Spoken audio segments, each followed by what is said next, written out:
Demonstrators and police are still clashing occasionally in protests as conversations continue on how and what to change about the way law enforcement operates.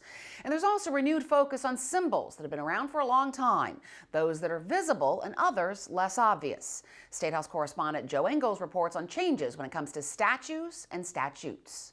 This statue of Christopher Columbus has been at Columbus State Community College since 1988. But on June 16th, after repeated acts of vandalism, it was removed. And this statue in front of Columbus City Hall since 1955 is coming down too. Christopher Columbus enslaved people. He brutalized people. He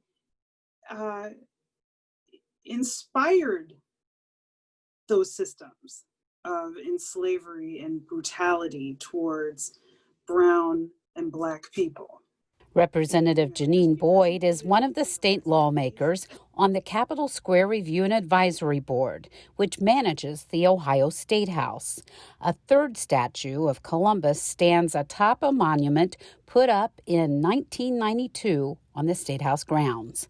But that could change at the board's meeting next month.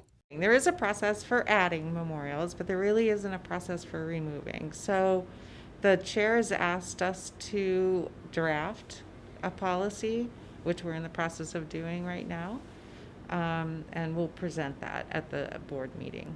Once that protocol is in place, Boyd says she'll be pushing to remove the statue.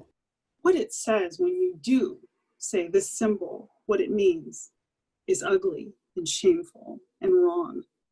And we have to stop perpetuating it. When you do something that says that, the ripple effect is huge. The healing effect is huge. And for such a time as this, to do things that have ripple effects in the positive direction, in a healing direction, that's what matters. But some want to do more than remove statues. There are questions over whether the city should be renamed. One proposal would rename Columbus Flavortown to honor Columbus-born Guy Fieri, popular host of diners, drive-ins, and dives on the Food Network. Yes, Flavortown is a fun, catchy 21st century name that I feel would really encapsulate the modern spirit of Columbus, with it being a culinary crossroads and a major market for testing different dishes or different restaurants out for the food industry.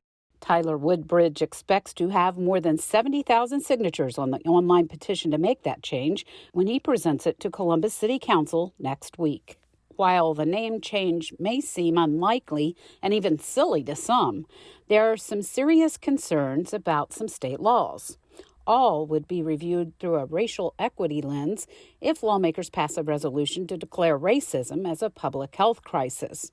Already, there's a move to change the Ohio Constitution. It abolished slavery in 1802, but allowed it under one condition.